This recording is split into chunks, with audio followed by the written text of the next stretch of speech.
இது பாலஸ்தீனத்தின் ஆக்கிரமிக்கப்பட்ட மேற்கு கரை அல்ல, இவை இந்தியாவின் முஸ்லிம் குடியிருப்புகள். சமீப ஆண்டுகளில் இவ்வகை இடிப்பு நடவடிக்கைகள் இந்தியாவின் பிஜேபி அரசின் அரசியல் அடையாளமாகவே மாறிவிட்டன. புல்டோசர்கள் தெருக்களுக்குள் நுழைகின்றன, வீடுகளின் சுவர்களில் பெயிண்டால் அடையாளங்கள் போடப்படுகின்றன.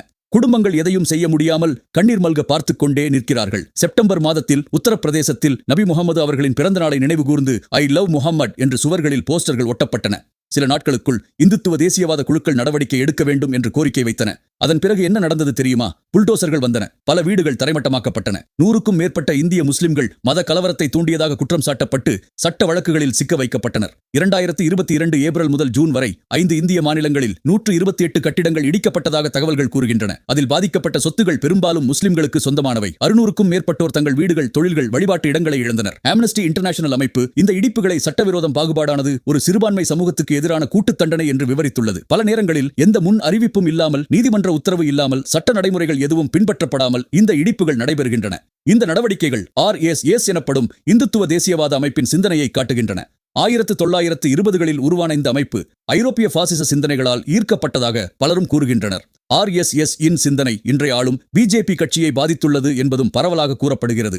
RSS முன்வைக்கும் நாட்டுக்கான பார்வையில் இந்துக்கள் தான் நாட்டின் அடையாளம், முஸ்லிம்கள் முழு உரிமையுள்ள குடிமக்களாக அல்ல, 2ஆம் தர குடிமக்களாக பார்க்கப்படுகிறார்கள். விமர்சகர்களின் கூற்றுப்படி 2014இல் பிரதமர் நரேந்திர மோடி அதிகாரத்திற்கு வந்ததிலிருந்து குடியுரிமை திருத்தச் சட்டம் முதல் சொத்து இடிப்புகள் வரை, போராட்டங்களுக்கு கட்டுப்பாடு, முஸ்லிம் தொழுகை இடங்களுக்கான தடைகள் வரை பல சட்டங்களும் கொள்கைகளும் இந்த சிந்தனைக்கே ஏற்ப அமைந்துள்ளன.